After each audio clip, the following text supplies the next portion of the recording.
So, ganyan siya kaliwanag mga ka-DIY. Ayan. Aabot na lang hanggang umaga yan. So ito mga ka-DIY, may battery daw. Itong ginawa kong earth battery na gawa sa lupa, tubig, asin, aluminum at copper. So ang daming nagsasabi niyan, bakit ko naman po gagawin yung manloko? Katagal kong pinaghirapan yung dami ng followers ko, tapos okay manloloko lang. So tatanggalin ko po ito, aalisin natin lahat yan, pati yung lupa, ilalagay po natin dito nang makita nyong walang battery. Ayan. So tester muna natin tong ilaw. Ayan. 5 volts, USB lamp, step up boost converter para maging 5 volts kasi nga 5 volts po ito. Ayan. So kasi ang voltahe niya nasa 2.5 lang. Kailangan niya maging 5 volts para mapailaw ito. Kaya gumamit ng step up boost converter. So isusum ko muna yung ano sa inyo, itong earth battery. Ayan. So ayan, natatabingan. Ayan. Copper, aluminum, naka-series, papunta sa copper, aluminum. Ito yung dulo niya. Dito tayo nagcha-charge sa solar panel. Ayan, positive yung gitna, negative ito. Ang positive yung copper, ang negative yung aluminum. So ayan, nakita nyo parang may bumubula-bula. So ibig sabihin nagcha-charge yan.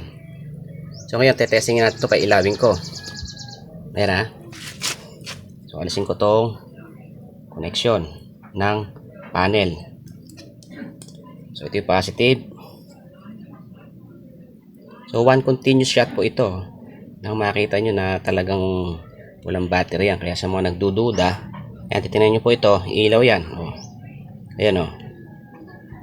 Nyo? So nakaharap lang po tayo sa liwanag, kaya ganyan ang ilaw niya. Pero sa gabi po ay maliwanag po yan. Ayan. Tapos i-check natin yung voltahe niya. So ito, meron tayong tester dito. DC. Lagyan natin ng liwanag. Ayan. So positive yung copper, negative yung aluminum. So yun, may nakuha tayong 2.9 volts 2.906 volts. Ayan. So ayan, kaya siya umilaw. Ngayon aalisin natin yan sa kanyang lalagyan para makita nyo na siya walang battery. So ito yung copper. Ayan, kita nyo oh, butas oh. Aluminum.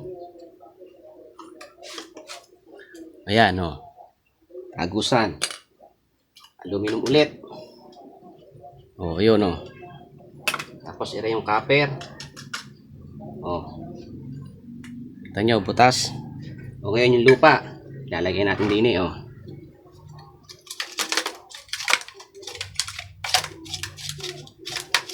Lupa, may tubig at asin.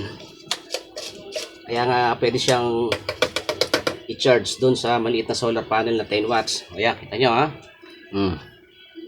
Ang laman. Ay.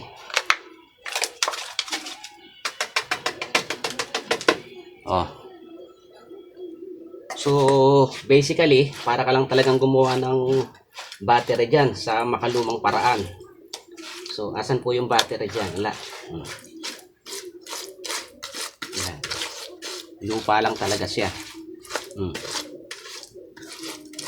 Walang battery. Ayan ha. Malinaw na malinaw. Malinaw pa sa sikat ng araw. Tapos, ibabalik ko ulit ngayon yan. At ikilaw pa rin yan kahit na ganyang natanggal na yan sa lalagyan. So yan, one continuous shot.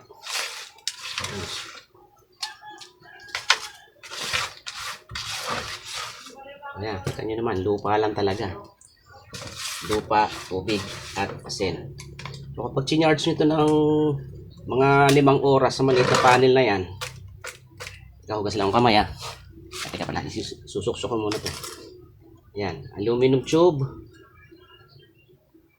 Tapos, asan na ba yung copper? Pere. Ito. Yan.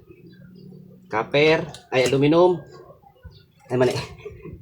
Dinere, yan. Aluminum. Copper. Tapos yung copper ulit. So, magkatabi siya pero hindi siya pwedeng magkadikit, ano? Yan. Tapos, isisiris natin itong copper and aluminum. Yan. Yan, putik na. Kamay ko. Ayan, nakasiris na siya. So, pwede nang ilagay yung boost converter ulit. Hugas lang kamay. Yan. Yan, tingnan nyo mabuti. Hugas lang ang kamay.